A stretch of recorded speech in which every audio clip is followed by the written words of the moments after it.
It so happened, Mr. President, that the firm that rejected the initial one is now conducting the review. Now, I'm pointing this out, because I'm pointing it out because it has caused a degree of unease among the staff. And if Governor Winter is going to carry out this transition for the next 4 years at least, he needs the support of his staff. He needs the support of his staff. No, I am supporting the objectives now because I want Governor Winter or whosoever to have that tenure of employment and security. But the staff also must have that sense of security. Mr. President, because of the demands of the economy, because of the demands of the environment, the value of jobs have drastically changed. The role of the employees have become more demanding. The bank is experiencing a great degree of difficulty in attracting and retaining qualified entrants because of its uncompetitive rates. And so, yes, of the salary. And so you want to retain the governor, but you also want to retain the staff. And so, President, Senator Brown made reference to continuity of employment. Now, in this case, there's a security of tenure for the governor for at least 4 years. At least 4 years in this instance. Well, two at least, with the option of 2 more. Now, you have some employees in the bank that have contracts of 1 year, rollover. They are operating in permanent roles, sitting side by side in the same job with employees in permanent roles. There is a variance, Mr. President, and I'm purporting that whatever is good for the goose is good for the gander. So, I support, Mr. President, I support the security of tenure for the governor, but it must trickle down. It must trickle down. Every single solitary worker in the central bank must feel secured in their tenure of employment.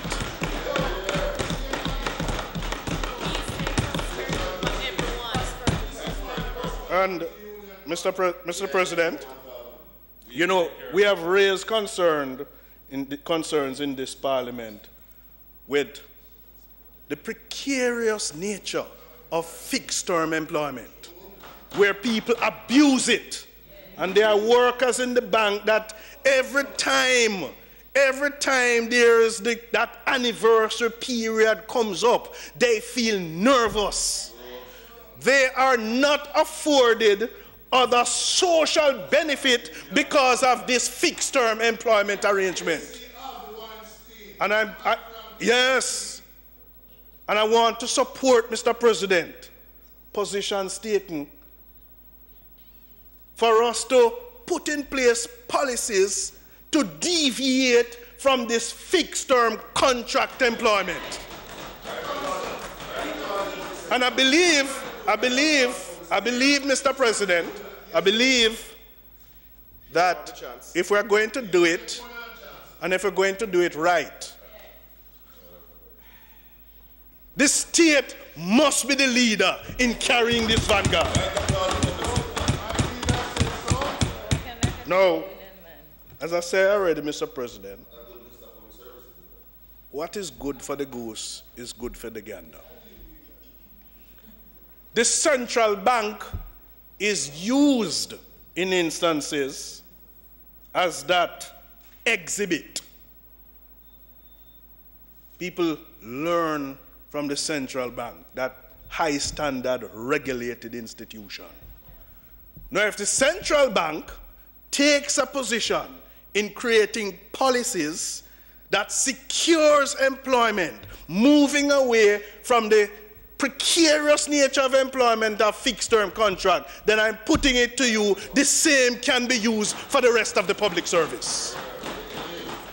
And if we're asking, Mr. President, if we are demanding that our public sector operate more efficiently, more effectively to carry out the needs of the state, then security of tenure is important.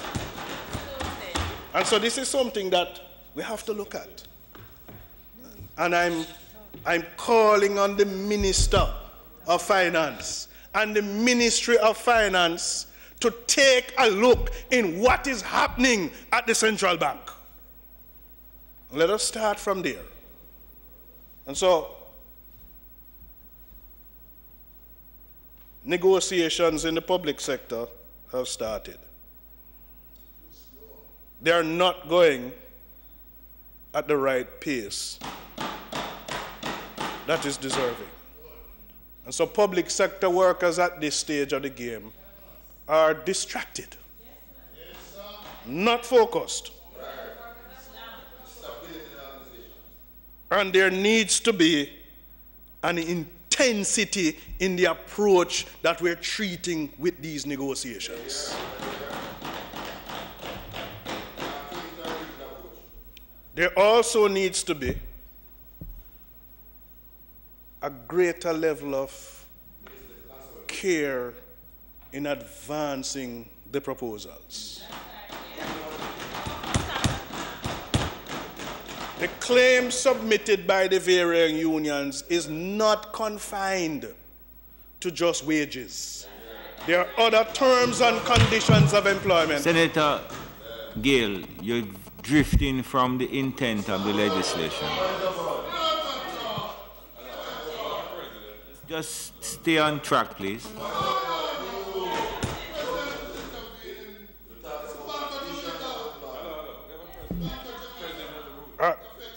President, I was just making the context in terms of the security of employment and the tenure of the workers and how that can transition into the rest of the public sector. But, Mr. President, I support the objectives of this bill, and I hope that the concerns raised, in my submission would not only be heard by the Minister of Finance or the Ministry of Finance, but I assume that the Governor would be watching these proceedings that we are providing over on his behalf. And I support him, and I support the objectives of this bill. May it please you, Mr. President. Good note to close the debate. Good note to close the debate. Well done. Check it out. Well done, my brother. They don't like that. You can come and put your unionist talk here.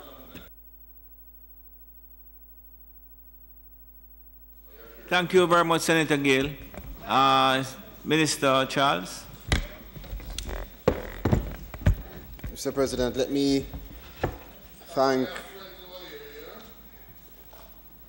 my colleague senators for their contribution and use the opportunity just to clarify one issue which was brought up by Senator Brown. Senator Brown referred to concerns in relation to the future governors and how the bill and the amendment that is proposed today would impact them. And I think everybody can appreciate the submissions that Senator Brown has made. The difficulty, Mr. President, and I will explain why, the difficulty is that though we can appreciate the nature of your concern, it doesn't relate to the amendment before us, and I will explain. The amendment before us relates to Section 6D of the Principal Act, and it speaks to Section 6D of the Principal Act being amended by inserting next after subsection 4, and I'm sure that Senator Scott Motley can guide you. This is Section 6D. If you read it, it says, nothing contained in this section or Section 6A shall prejudice the term of any existing appointment in place as at the date. And so, in those regards, Senator Brown, there can only be one person that that section relates to, which is the incumbent governor, Winter. Okay? So, what it means is that the bill is not about the position of the governor in general terms or any future governor. The bill is very specific, and it relates only to the incumbent governor, as the language is very clear. And if you read Section 60, you see it. It cannot apply to any other person who takes the job of governor. So, the bill before us cannot, because of the wording of Section 60, apply to anybody but the existing governor at that time, who is Governor Winter. And you can read it. Furthermore, and this is why the sunset clause, Mr. President, is unnecessary. The sunset clause that you have proposed would relate to 5 years, while the amendment that is being proposed is for 2 years, and if an additional 2 years, is still 4 years, which is less than the 5. In that regard, the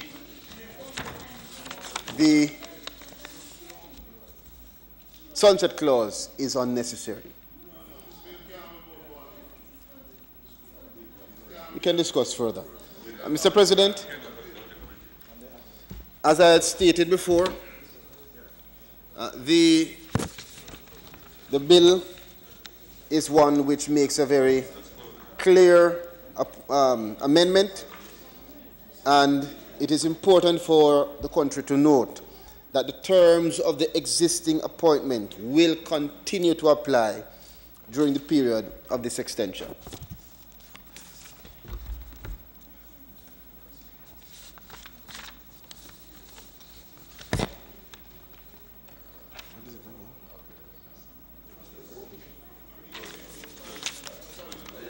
Second.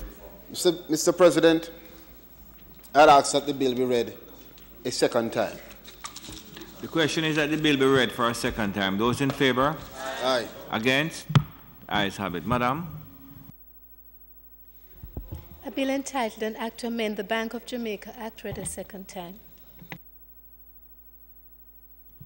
The Senate will now resolve itself into a committee of the whole Senate to consider the bill clause by clause.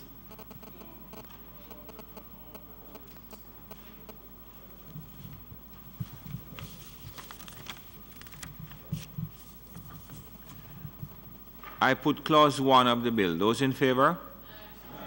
Against? Ayes have it. I put clause 2 of the bill. Those in favor? Against? Ayes have it. I put clause 3 of the bill. Those in favor? No, just clarification first before we decide. You want to go down? No, you didn't. Go ahead, Leader. For clarification, I would like to ask Senator Charles to just revisit the question of the sunset legislation and make it absolutely clear, because Section 6A says that a person appointed as governor shall hold office for a period of not less than 7 years and may be reappointed. And that it's in that context that we are asking that there be a limit on that level of reappointment. Although we know that 6A gives that possibility, this particular amendment now is seeking to have a period of 2 years. You will agree that in these circumstances, Section 6A is not applicable, because we are treating with a scenario that relates to Section 6D because of he's the existing governor. And so in Section 6D, what you will see written out is that they ensure in its construction that nothing contained in Section 6A shall prejudice the terms. Take me to that, please. I'm not being contentious. No, I understand. Go to Section 6D. And I think you might have a portion missing. Yes, but look. One of the difficulties is that I believe it's found in the back of the Banking Services Act, right? But in Section 6D, it makes very clear that nothing contained in that section shall refer to Section 6A. And Clause 2 makes it clear that 6A is subject to 6D. Okay? So that is the scenario which distinguishes it and ensures that it relates in Section 6D just to the existing governor. So this amendment that we see, Section 6A is not applicable. What is applicable is 6D. And the amendment of 2 years and any further 2 years, which would only be an additional 4, which would still be less than the 5 or 7 under a sunset clause, is fine. But that's not a substantive issue of what I'm saying anyway. The amendment relates to 6D. It relates to the existing governor, and it asks for the extension of 2 years up to an additional 2 years, which could only be a limit of 4. And we have laid out already and agreed the basis upon which the contemplation for an extension would be advantageous to the country, given the circumstances that we are facing. Chairman, even if this bill is the Brian Winter bill and not the governor, a number of reasons.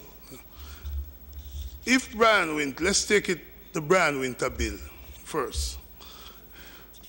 There's nothing to say that Brian Winter couldn't be extended for another 2 years beyond the 4 years prescribed in this.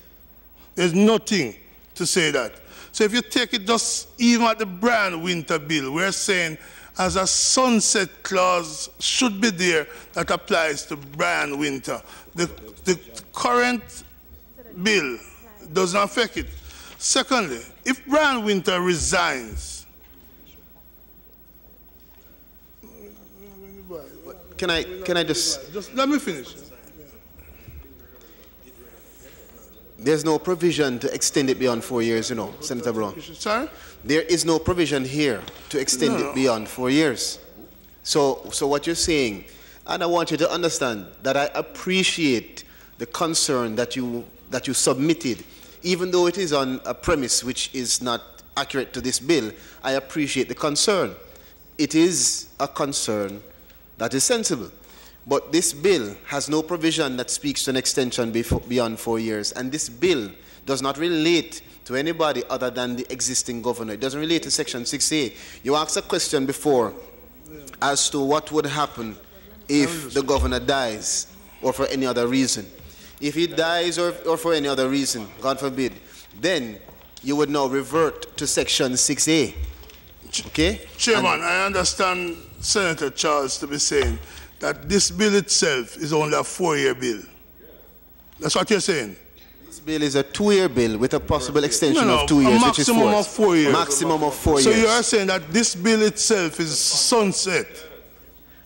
That's what you're saying. And if you're saying that, if you're saying that, yes, then it would meet what we are requiring for a sunset clause. Yes. So that if you're saying that this is itself a sunset bill, yes, then I can live with. Yes. We can live with that. Yes. Thank you very much. So I put clause 3 of the bill. Those in favor? Aye. Against? Ayes have it. I put the title and enacting clause. Those in favor? Aye. Against? The ayes have it.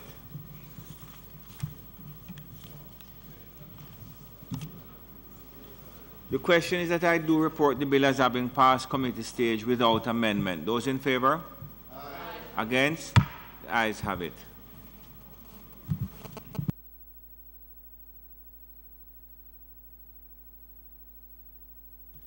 I do report the bill as having passed committee stage without amendment. Mr. President, I now ask that the bill be read a third time. The question is that the bill be read for a third time. Those in favor? Against? The ayes have it. Madam Clerk. A bill entitled An Act to Amend the Bank of Jamaica Act read a third time and passed.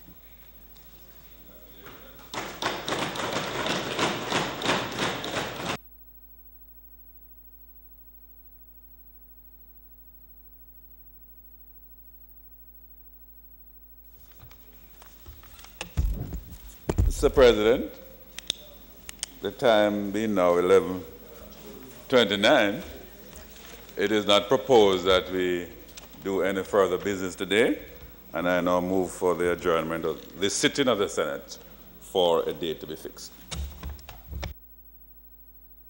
What am I supposed to do with the rest of my day here now?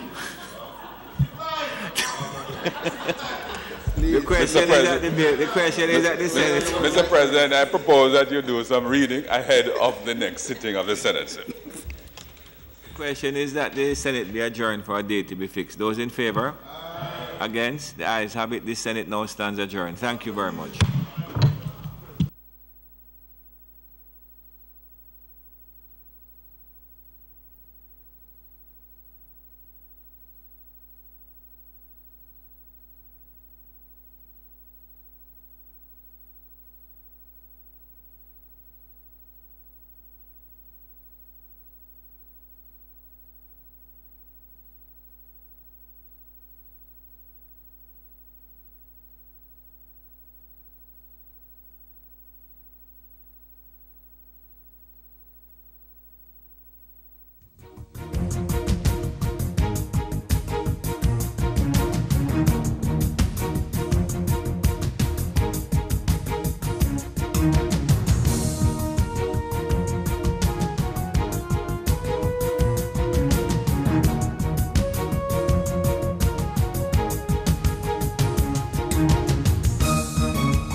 All the people them with a Zig V, hold up your hand.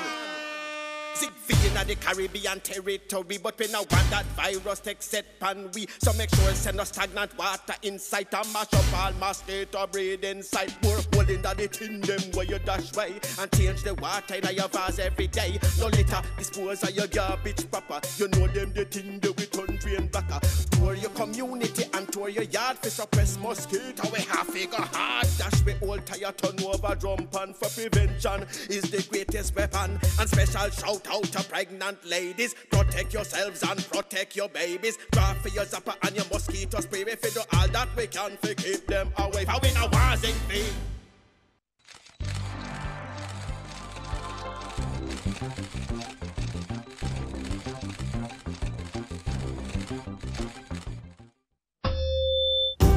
Now that you're speaking out, do more. Do more. Help fight crime. Do the right thing and report what you know. Do the right thing and publicly demand change. Hold government accountable for better governance. Protect your environment and health. Do the right thing and keep your community clean. If we all do the right thing and build integrity, Jamaica will be the place to live, work, raise families, and do business.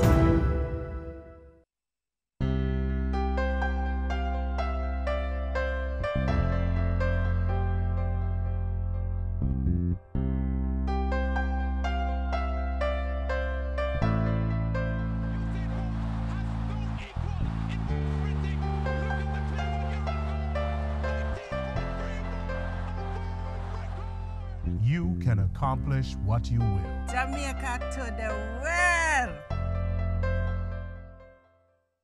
Our sorrowful, war-torn world needs a transformation. It needs the second coming of Jesus Christ the Messiah to this earth. This world is sick. As in Noah's time, God will soon say, enough. Then Christ will return with mighty power. My friends, when will it all end? What is the solution?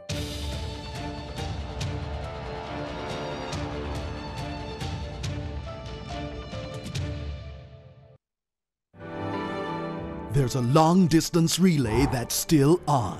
Many have taken it this far, each leg as important as the next, each challenge faced with determination. Now it's your turn to take the baton. People living with HIV and AIDS and those who are vulnerable need your commitment. It stands in the way of a better quality of life for all of us and our self-respect as a region. It stands in the way of victory in the fight to stop the spread of HIV. Reject stigma and discrimination. Get us to zero.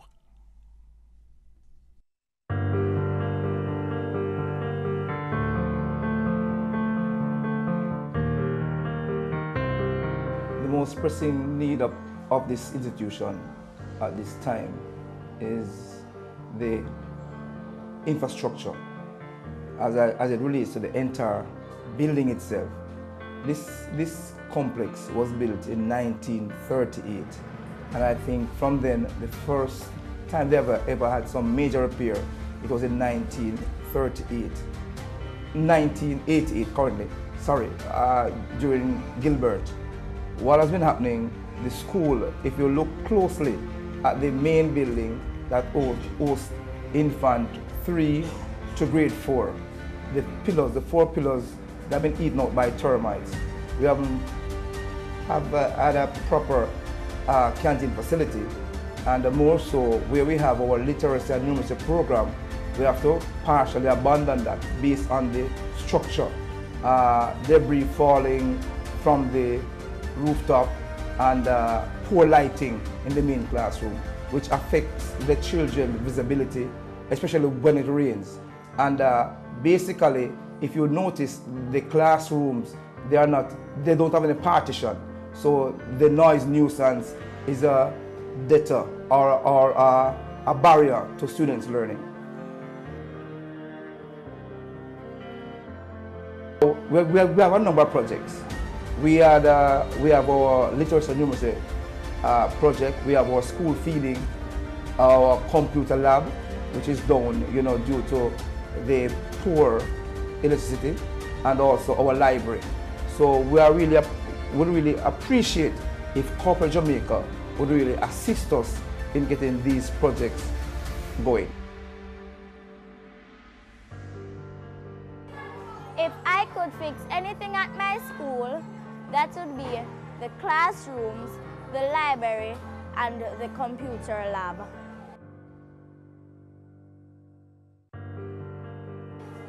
It is important that these should be fixed because the classrooms are poorly lit, and because of the poor lighting, when it rains, the classrooms get very dark, and this can affect the students' eyesight.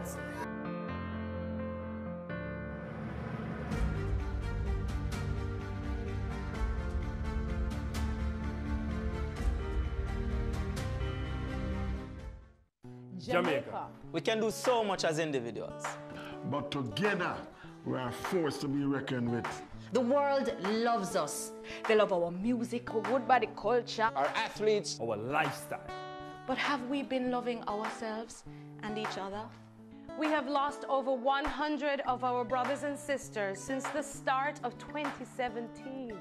And we recorded a total of 68 murders by domestic violence alone in 2016. Do we really love each other? Do we really know what love is? Love is freedom. Love is kind. Love is care. Love is acceptance. Love doesn't hurt. Love is having the courage to walk away. If I say I love you and you say you love me, there's no way we can hate. This love is coming straight from my heart to your heart and your conscience.